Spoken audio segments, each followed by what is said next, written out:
Hello, everybody, and thanks for everyone for joining, and welcome to the next session of Global Partnership Day. Today's panel topic is titled "The State of Affiliate Marketing and What's Ahead," and I think we've got exactly the right people to address that. My name is Michael McNerney. I'm the publisher of Martech Record. We're an independent trade publication that covers the affiliate industry, and a lot of the topics we're going to be talking about today are stuff that we cover and I think are really important in terms of us all understanding what the future of the industry looks like. I know we all hear that's changing, and that's changing for the better. But as we change, the industry's got to evolve, and especially the service and technology that we provide along with it. So I'm joined by a great panel of representatives from various agencies in the industry. They're going to share their perspective on how the industry change is impacting all of us and what lies ahead for us. Before we get started, I think it'd be great if everyone, I'm sure everyone knows who everyone here is. You guys are famous in the industry, but it would help if you introduced yourself. So I'm not sure if we're all seeing this the same way, but Bob, we'll go clockwise around. Great. Thanks, and thanks for having me. I'm Bob Glazer. I'm the founder and CEO of Acceleration Partners. We are a global affiliate and partner marketing agency, and we work with brands to help them manage and run their programs. And Sarah. Hey everybody, Sarah Bundy. I'm the founder and CEO of All Inclusive Marketing. And we're a full service affiliate management agency that helps brands reach, engage, and convert both their affiliate partners and their clients and their customers online. Good to be here. Welcome, Sarah. And Jared. Jared Embry. I'm the Vice President of Digital Marketing at Gen3 Marketing, an affiliate management company, amongst others. I manage the client service organizations for both affiliate and paid media teams, and I've been in the space for what's going on 22 years now, both in retail and financial services. Very happy to be a part of the panel today, so thanks for having me. Awesome. Welcome, Jared. And I was about to say, wow, we got through intros quicker than any webinar I've ever seen, but we had to slow it down a little bit there, so that was perfect. Thanks. Yeah, so there's kind of 4 or 5 topics that in my world keep coming up, and I think that when I talk to people, they're very curious about these themes and what they mean for the future of their jobs, and how they should kind of think about positioning either their brands or the service they provide, or their publishing business. And the first one I want to address is automation. I think it's pretty clear that the kind of typical steps of affiliate, finding publishers, recruiting them, getting on board, is getting easier through technology, right? Some of these steps are being automated, and that obviously has impacts on your businesses, right? You're able to offer different services. But I'm curious how you view the future of your own businesses and what service looks like as the business becomes or the industry becomes slightly more automated. And let's go the other way around this time. We'll start with Jared.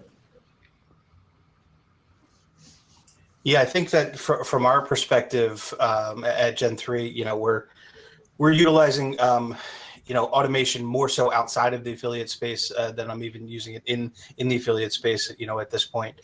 But the key is really understanding, how our channels kind of interact with each other, and making sure that the executive teams have a really good understanding of the role that affiliate plays in the entire ecosystem, and that allows us to properly position ourselves and make sure that we're priced appropriately in the space.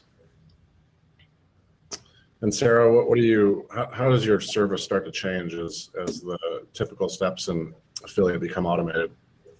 Yeah, I think there's always going to be a need for people power in our industry when you're leaning a lot on relationships and strategy and creativity and the ability to have meaningful conversations and really understand someone's business and business models and their audience. And even though automation has really helped to scale things like recruitment and reporting and insight sharing, I don't see that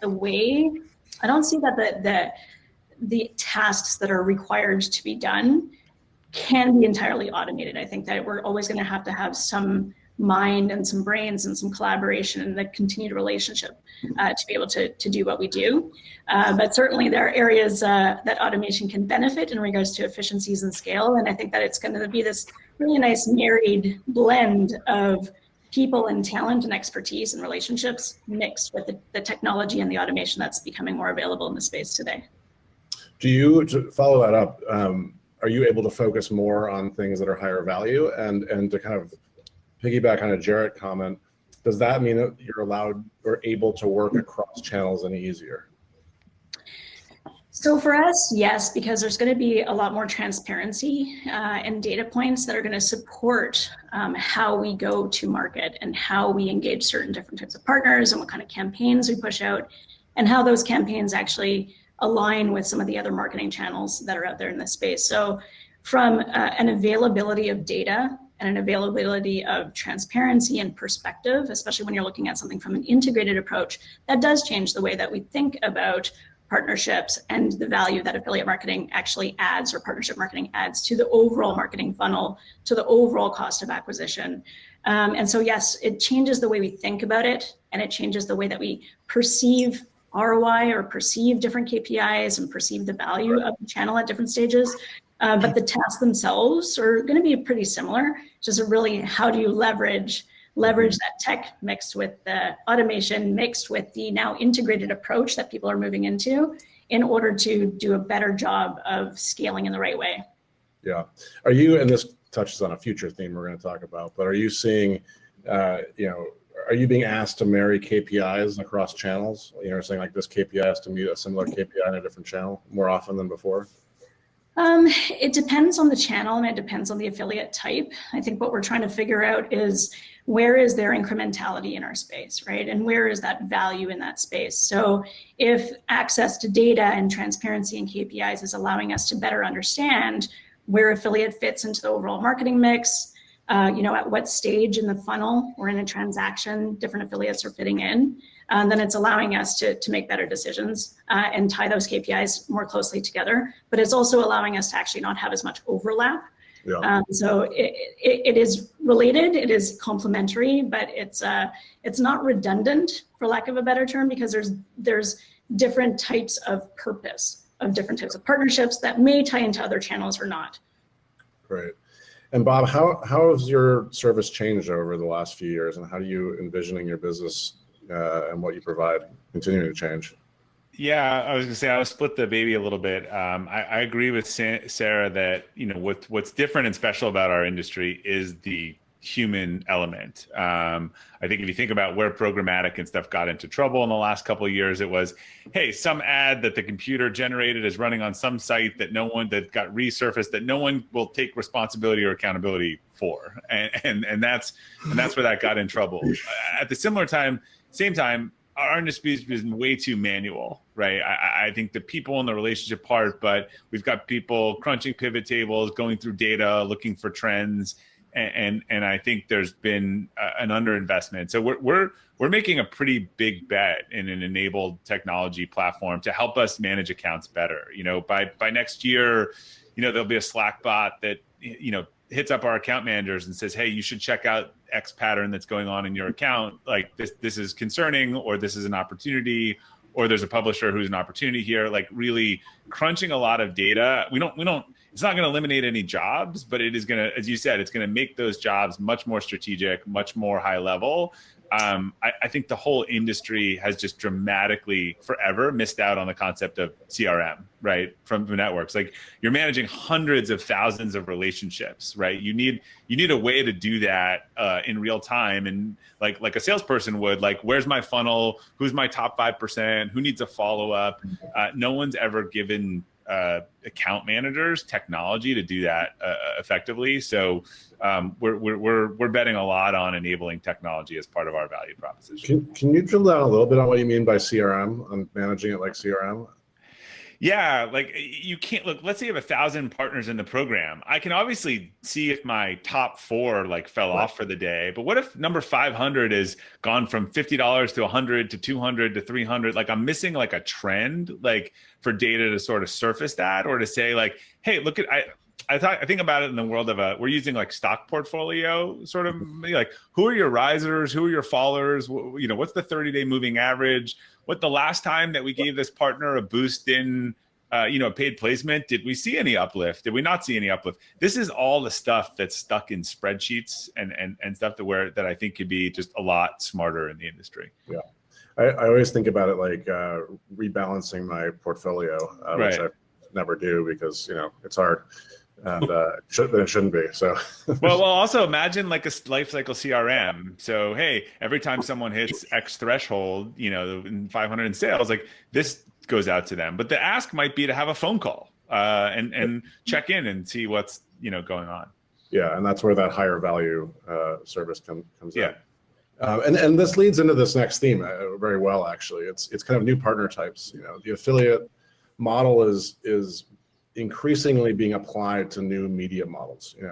Content and reviews, influencers. Soon to be TV, maybe audio. And how do you manage your agency to be able to work with these increasingly different partner sets? Because they all have different needs, and that requires a different level of service. And I'll start with Sarah this time. Yeah, absolutely. For anybody who's still working out of spreadsheets and email, I think you're going to get lost and fall behind, and there's not much optimization and scalability in that kind of model.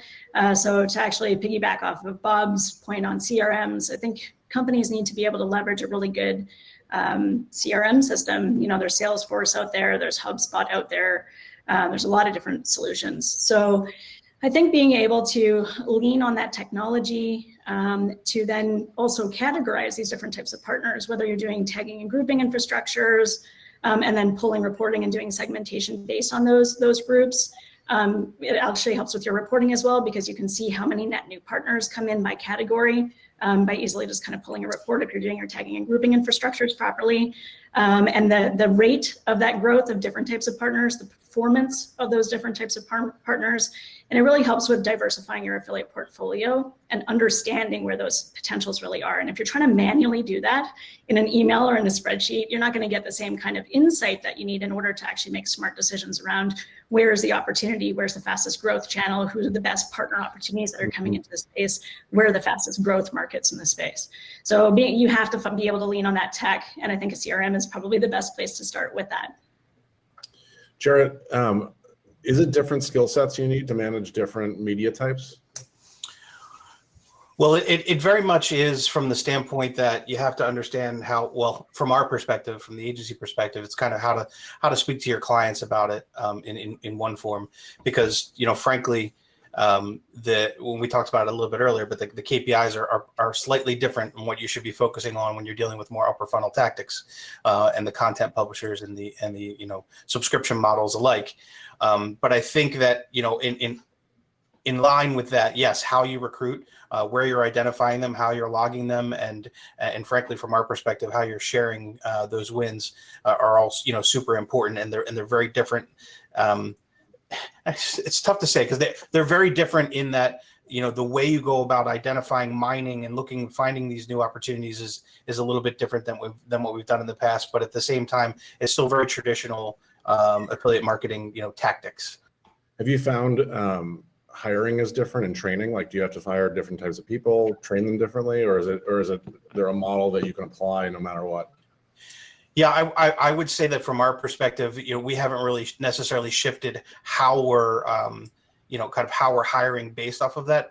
But I will say that I have a stronger open eye for folks who have a social background and or have a skill set that may better align with some of the upper funnel tactics which are ruling the day. Now I do like to see that come through. It doesn't reflect itself necessarily in our criteria as much because I want to stay more core to the affiliate space, but it does play a part in who we hire and how we train them, for sure. Right.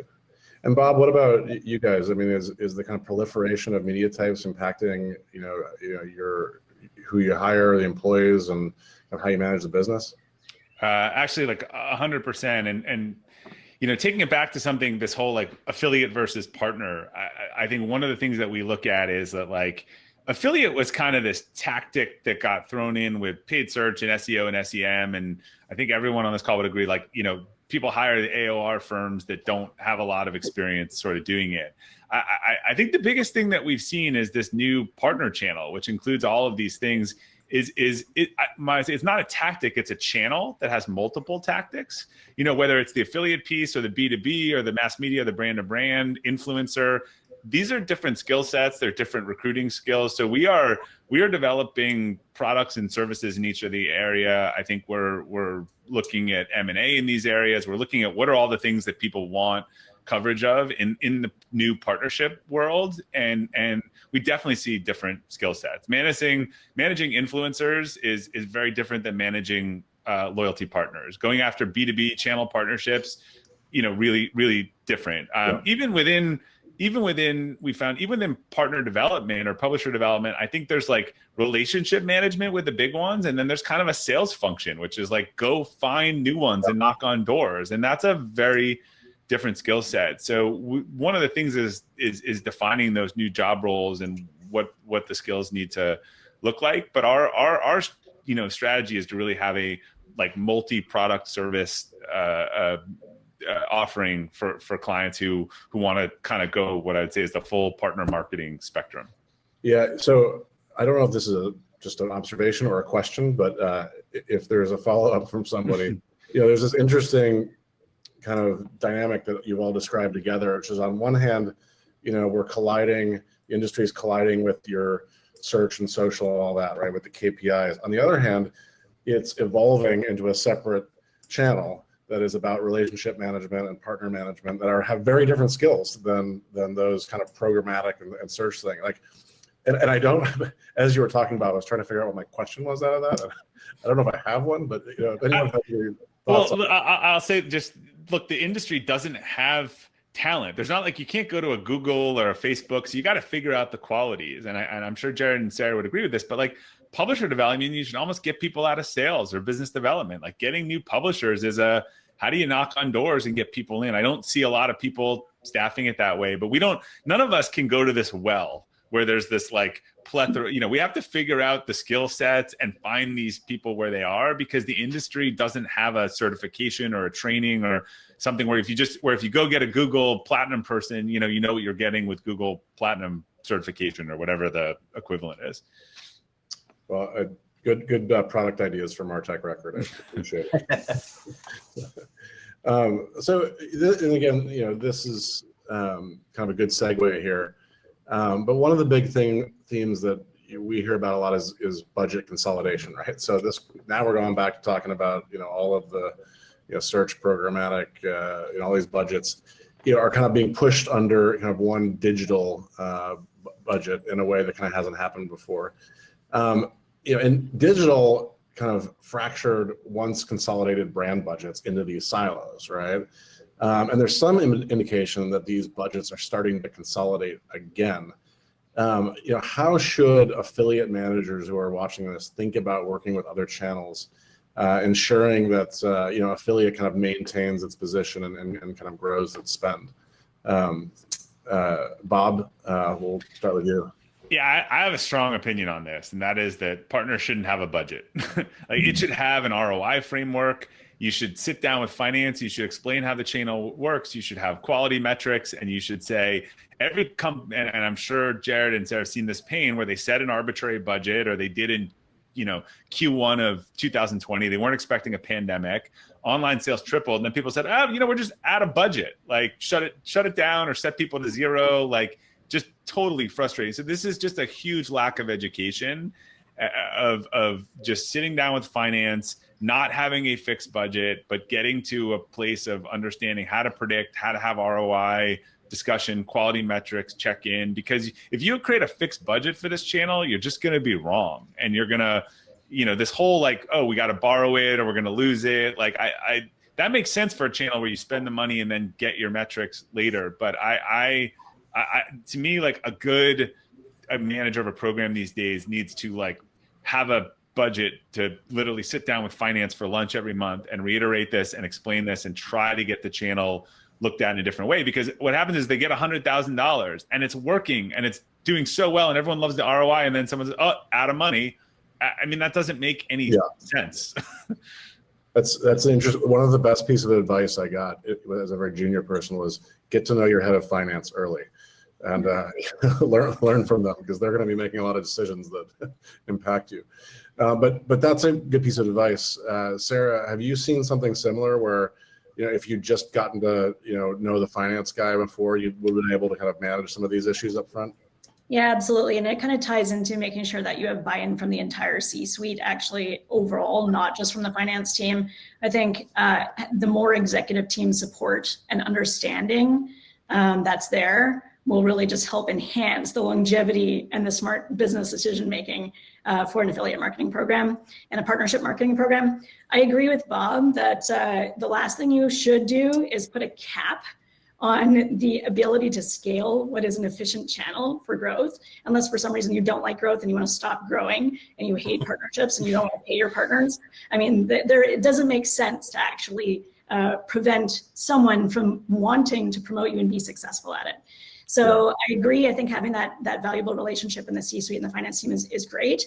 It's not always as easy, though, to be able to do that. And in some cases, and so I'll just give a little insight or some sharing that I've come across when it's a longer term sell to the finance team to say, we don't need to put a cap on this, nor should we put a cap on this. When you're sharing budgets, I think the more transparent you are, the more you communicate, the more skills, and actually going back to the skill question, the more understanding and skills you have in regards to other channels and how they impact each other, so that you can have strategic conversations with a branding team or a paid search team or a PR and influencer team is really important. And then making sure that they understand how affiliate works, how partnerships work, what the kind of ROI and ROAS projections are and what's average, because affiliate actually performs as one of the top performing channels almost all of the time. So being able to have the right amount of budget allocation to it is going to be really important. It shouldn't be the last thing on the plate. It shouldn't be the last thing thought of anymore. So I think that having a proper conversation around how does this impact the entire business, brand, positioning, value to the customer, loyalty of the customer, cost of acquisition, new customers versus returning customers, and really understanding where that all fits in is going to be really helpful for people as they communicate the value of their particular channel and as they're advocating for their budgets. Well, let me ask a controversial question then, and I'll go to Jarrett since he's next. Sorry, man. Yeah. But should affiliate not be part of marketing then? Should it be part of sales? Is that the way to solve the issue? Is create the right incentive structures? And you might just that's an interesting question, because I think I agreed 100% with all of what Sarah and Bob had to say with regard to not capping budgets, and based on a performance-based channel, you should never have a limit to how much you're willing to spend as long as your ROAS is hitting its mark. Should it be more of a sales channel? Should you think of it that way? The closer we get to understanding the every touch in a conversion funnel and understanding where your budget's going and what the blended cost of marketing looks at, the more I want to know that information. I wouldn't ever want to think of affiliate outside of all response channels. That's my personal opinion. But I think the better educated we get, the more insights we have. I can tell you from our perspective, I have many clients that we manage multiple response channels for, and I do see them starting to pay attention to their budgets a little bit differently across channels. And the way that we've always taught them that affiliate supplements what they're doing in other channels, they're starting to understand better now, and we're developing stronger forecasting models in order to make sure that their channels are getting what they should, and that affiliate plays a bigger role in that. As we've progressed with some of these campaigns, it's been really interesting. But sorry, long way around saying I don't know that it should be treated as a sales channel, but it should be. We should be focusing on every touch point in the conversion path for sure. Yeah, Mike, I had two other thoughts on that based on something Jarrett said. One is, look, this is new partnership channel, right? But what is it? Is that includes some of business development and marketing. It might not be sales, but the sales analogy is interesting because just to make this point clear, no one says to their top, they don't cap the commission of their top salespeople. They don't say, oh, you reached your commission, just stop selling for the rest of the quarter, right? Now they can't sell garbage, right? And that's where the quality comes in. They don't want them just running up the meter, sell garbage. But I I am sure that, Sarah and Jared have been in these conversations where I just want to like bang my head against the wall with someone who's coming to us, we're out of budget. Can you set all the affiliates to zero, for the rest of the quarter? And it's like telling your salespeople, sorry, we're out of commission budget. Like, will you just not make any money for a few months and then come back to us, next year? Like, they'll be gone. So it's crazy. Do you find yourself playing the role of coaching, an affiliate manager on how to push back and how to kind of pitch this to their CFO or something? Is that a role you guys play? We've created a lot of content over the last couple of years designed to help that person advocate up in the company to explain some of these things where it's just not understood. Yeah, well, that makes sense. And is it becoming, and this is a good segue to the next question, is that becoming harder or easier as the level in the organization gets higher that's making decisions about affiliate? I mean, as these budgets roll up, right, you're the decision maker is now at a higher level in the organization. So first of all, is that true? And second, does it make it easier or harder? I don't know if with Jared and Sarah, but actually I thought COVID was super helpful in this round, because March to May last year, some companies had shut off everything but affiliate or any channel that wasn't. We got CEO level visibility in companies that were like, "Oh, what is this channel? And what do you mean we only pay for outcomes? This is great." So I actually think it ran higher up the flagpole when they had to shut down all the other stuff, that was just too disconnected from the conversion. Yeah, I'll second that. I'll just jump in because we saw the exact same thing. This was the last 12 months or since last March has seen so much attention from executive teams and C-suites because of what Bob just described. Excuse me, as I lose my voice. I think even before that happened, affiliate was sort of seeing this slow trickle of attention in C-suite. It was starting to get there. And I think just COVID hitting expedited the entire thing. And now everybody wants affiliate, everybody wants performance marketing, everybody wants performance-based partnerships.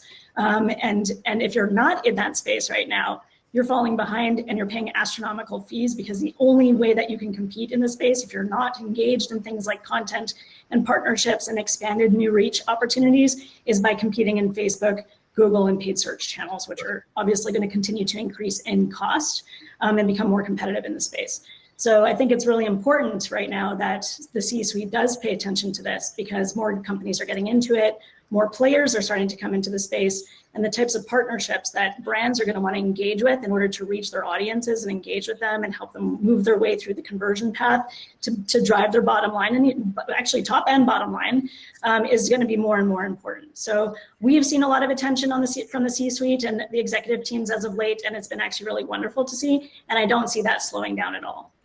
Yeah, I think that the theme of like COVID just accelerating a lot of trends is certainly true here. What's been the biggest challenge in terms of educating the C-suite that might not have been aware of this channel and now kind of is interested?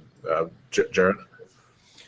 Well, I feel like I sound like a broken record, but ultimately it comes down to attribution. Once they start to understand what the channel is and what it does and how great it is from a performance marketing or performance payment system, they then need to know, where does it fall in the funnel? Like who am I paying what, where, when, and how? And so educating them on the types of publishers and what value they have at which points in the funnel is probably the most important part at that point.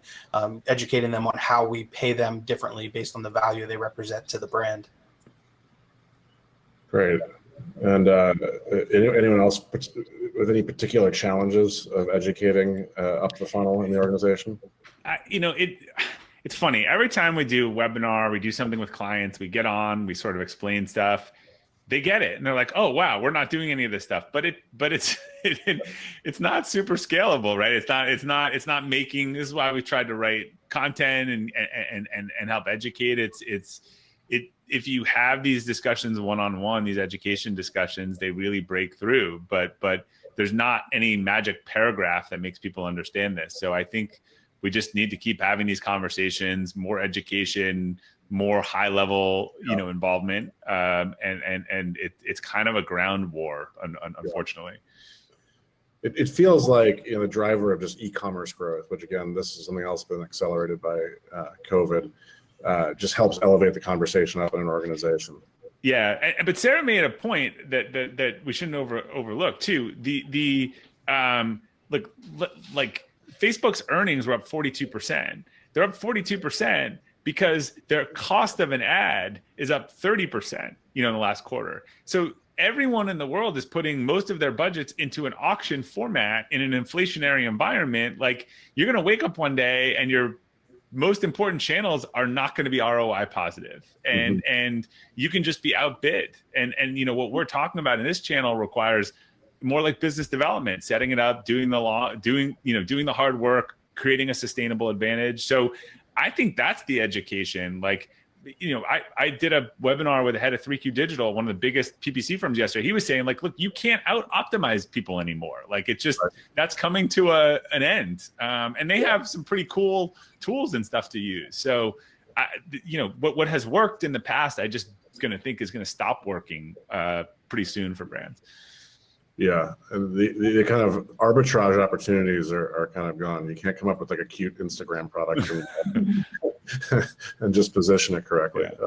Although I wish I had figured that out. But I think this drives us to our kind of next and final topic here is, obviously the industry is going through a pretty big change right now. There's a ton of investment happening, in the technology space, publisher space, and in your space as well. And I kind of have a multi-level question here, but the first one is just basic, and I think you've addressed some of it, is what is driving this investment? Each one of your organizations has either been acquired or taken investment from private equity, which shows me that there's people who 2 or 3 years ago weren't interested in this market, now see that there's a return, right? There's some reason to invest.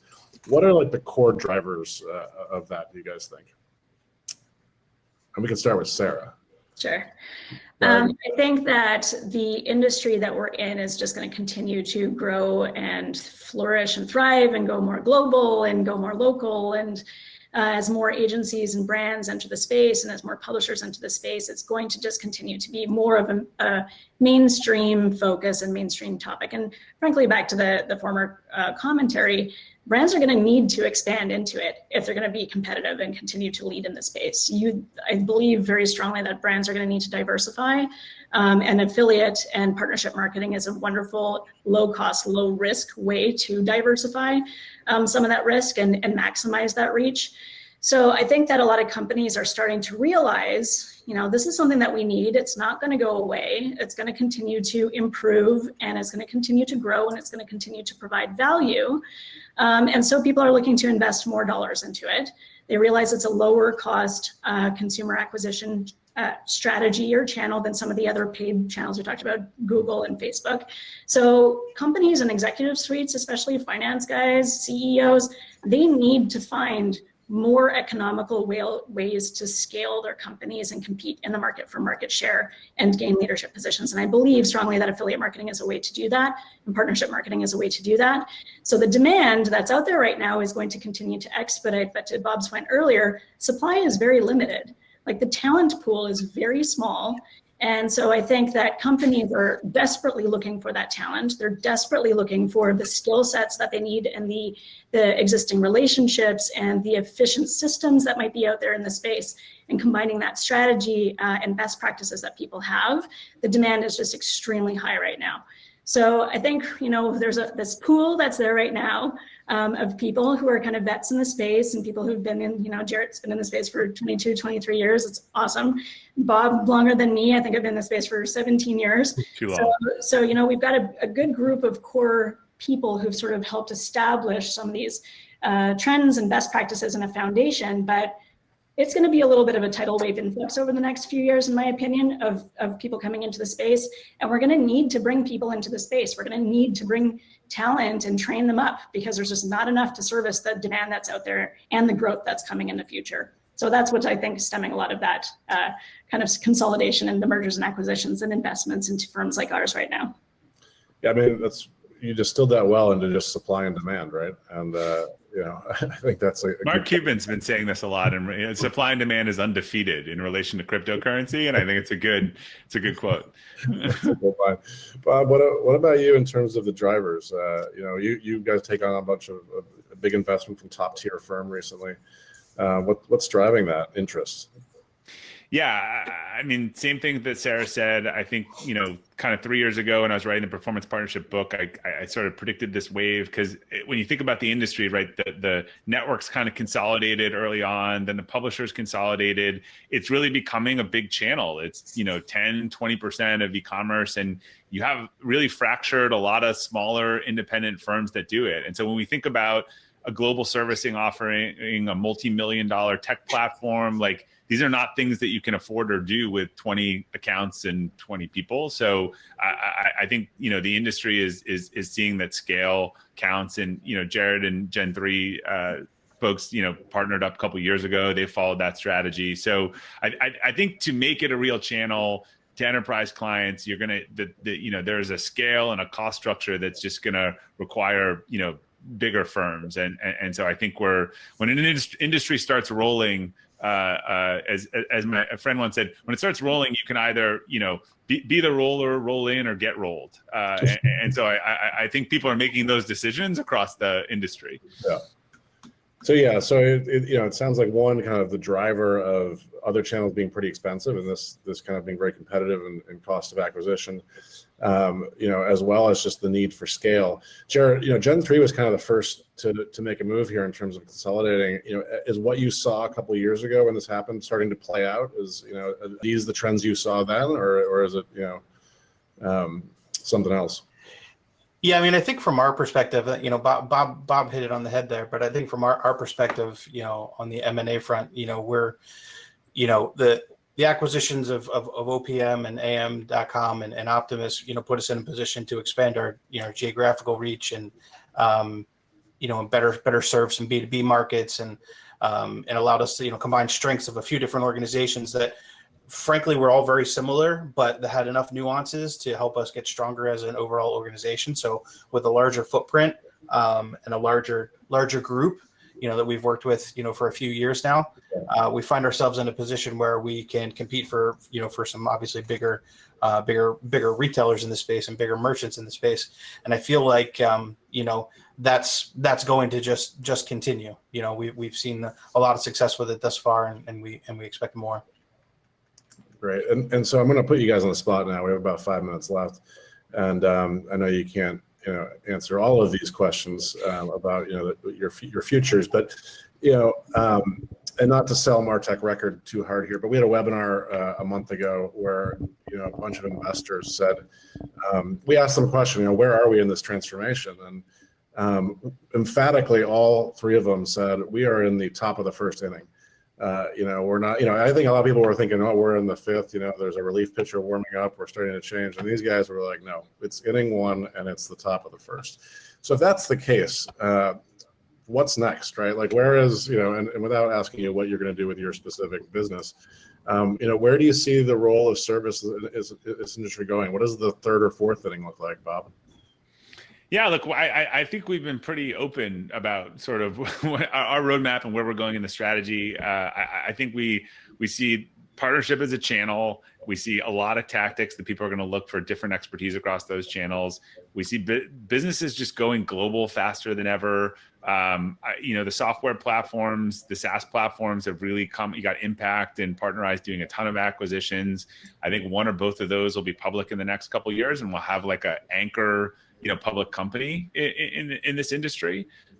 So I think all of that momentum, continues forward, and the services piece just needs to keep up with it, and be able to service those platforms and demands and the things that people want to do and all the analytics. But yeah, I think we'll be looking back in 5 years and say, you look for an AOR in partnership like you would look for an AOR in your other paid marketing. It will no longer be seen as sort of part of that other channel. And Sarah, what do you think? Yeah, I think it's an interesting analogy, and I wrote an article early last year that talked a little bit about the analogy of affiliate marketing being sort of an infant when I first started. It was like a toddler when I first started in the industry, and I feel like we're teenagers now, and we have yet to mature into our adulthood, and we're almost there. Maybe we're like 18 right now. But we have our whole lives ahead of us, right? And there's a lot of changes that are going to happen in a person's life, and there's going to be a lot of skills they develop and a lot of relationships they develop, and maybe some shifts in the way that they build relationships, or who they choose to work with or where they choose to work. So I see that our industry is going to just continue to grow and evolve and build and prove its own value. And I think it's going to attract a lot more talent. And as a result, there's going to be, again, a supply and demand issue, but it also leaves an opportunity for training and for coaching and for education programs and certifications, and maybe even a formalization of that training for an industry, the way that we have the same type of support for things like web design or UX, UI, or analytics. So I think that gap is there right now, which will start to get filled over the next few years. Who decides to fill that gap? I'm not sure. Maybe Bob needs one more project because he's got a bunch on the go, and he's a great guy to be able to help with education. But not to volunteer you, Bob. But I think that this space is ready for that type of education, so that all of that demand that's going to continue to grow can be fulfilled in a way that is affordable for the companies who want to be able to leverage it. And it's going to leave some pretty great career opportunities for a lot of new people entering the space as well. So, Sarah, are you sure you didn't mean that when you came into the industry, people acted like toddlers? Because that might have been true as well. I was going to say, Sarah, that analogy means we're all about to make some bad decisions. So I think we're through the worst part of it. Maybe we're 21. Well, that's a good transition. I'll move it over to Jared on the kind of final thought here is, I assume there's some people watching this who are, just growing up in the industry and wondering, what are the skill sets I should be focusing on if I want to be a leader like you guys, over the next, few years of their career. So, Jared, what skill sets would you, encourage, more junior people in the industry to focus on? Yeah, I think that Sarah and Bob are right that education is still really challenging in this space. From people coming from the outside who don't have any experience at all. So I think but I think with the folks at each of our agencies and in the industry, teaching the blocking and tackling on how to perform affiliate marketing is fairly easy. I think the area we want to focus on is soft skills. And understanding client services and how to manage relationships, because frankly, this is a relationship channel. It's one of constant evolution, but it's always been a relationship channels. And partnerships, kind of rule the day. So ensuring that you're on the front edge of developing relationships and being really strong people manager is really key. Jared just made me think of something. A couple times a year, and I'm sure Sarah they have it, but you have someone come in as your new client on the channel, and I'm brand new to the channel. I've never done this before. I'd like to work for you. Like, no one does that in paid search. They don't have someone come in, and Google. Oh, this is my new Google search manager, and they've never done search before. So it actually shows this huge imbalance in in demand and supply. I have that exact clients. That happened to me today. It's always awkward. You're like, we're here to help, but you probably should have some experience in what you're doing, right? Yeah.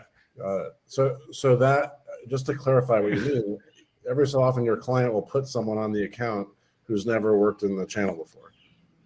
More than every so often. It's pretty often, actually.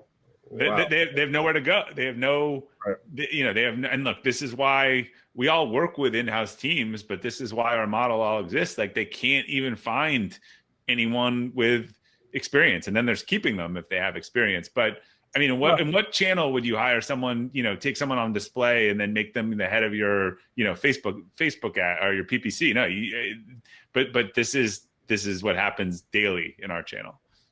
And what skills do they typically lack the most? So you get someone comes in, they used to be the head of PPC, now they're here. What's the one thing where you're like, I'm gonna have to teach them X? Well, they don't know the platforms at all, right? So they don't know whether it's Impact or Partnerize or CJ or whatever. They just don't understand they haven't used the platforms before, and they don't have the partner relationships. And so, they can understand the data and the KPI and the brand stuff, but that's not stuff that you can learn overnight. Right. Great.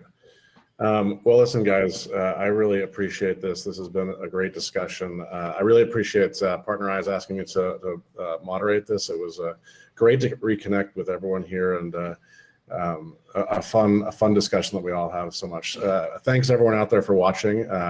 Stay tuned. I think Partnerize has got some more coming up as part of Global Partnerships Day. So thanks and good night. Thanks, Mike. Thanks, Mike. Thanks, Mike.